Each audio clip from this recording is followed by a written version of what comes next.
Protests are continuing across the country, as are the immigration raids that have sparked the demonstrations. But with parts of Los Angeles under curfew, the city has been quieter for a second straight night. As many as 700 U.S. Marines could also be on the streets by this evening, joining thousands of National Guard troops. Anger did boil over, meanwhile, in a dramatic confrontation today when a California senator was handcuffed while interrupting a press conference about ICE's conduct. Special correspondent Marcia Biggs reports from Los Angeles. Outside of Los Angeles last night, a community came together to relay a message. No ICE! No ICE! Keep ICE out of Downey, a majority Hispanic community where yesterday agents reportedly conducted at least 3 immigration raids. My mom was a migrant, and I was crying with him on the way over here, like how lucky we are to know that I can go to bed and not worry about in the morning that I'm going to be taken away from my kids. This is Downey Memorial Christian Church, and we are not okay with you being on our property.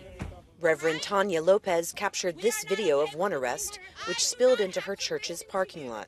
They didn't allow him to identify himself. They just grabbed him. We spoke with Lopez and Downey resident Paulina Alcala, who first spotted the confrontation. I wanted him to hear me very clearly. Do not sign anything. Do not answer any questions. Who can I call? And that's when they decided to draw their weapon on me because I was refusing to step back. All over social media, I've been seeing people post like, beware, there's ICE here, beware, there's ICE here. So I've just been driving around to see it for myself. And confronted several car wash employees. In all, at least 330 immigrants have been detained by federal authorities in Southern California since last Friday. You should be ashamed coming into our communities! Everybody is in shock. We never could have imagined that this would come literally to our doorsteps. In downtown LA, during the second night of a curfew, police arrested dozens of protesters, and 2 officers were injured. Across the country, protests against immigration raids also continued from New York City to Seattle to San Antonio, where hundreds marched in a largely peaceful demonstration. In Spokane, Washington, police sent pepper balls and smoke grenades into the crowd to disperse protesters, and the mayor instituted a curfew. Today, California officials were in federal court for a hearing in their lawsuit against the Trump administration over its decision to send National Guard troops and Marines to the state, despite the objection of Governor Gavin Newsom. President Trump disparaged protesters and took credit for things being more calm in L.A. Now, these are bad people. If we didn't go, Los Angeles right now would be on fire. It would be a disaster. And we stopped it. And last night was very good. Nobody showed up. You know why they didn't show up? Because we were there. And in an online post, Trump acknowledged that deportations had been hard on the hotel and agricultural industries, saying, "This is not good. We must protect our farmers. But get the criminals out of the USA. Changes are coming." At a press conference today, Department of Homeland Security Secretary Kristi Noem doubled down on ICE's approach.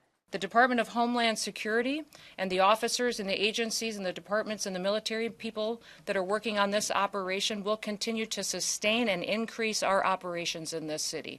We are not going away. Sir. While Noem was speaking, she was interrupted by California Democratic Senator Alex Padilla. Padilla was forcibly removed, brought to the ground, and handcuffed, but was eventually released. If this is how the Department of Homeland Security responds to a senator with a question, you can only imagine what they're doing to farm workers, to cooks, to day laborers out in the Los Angeles community and throughout California and throughout the country.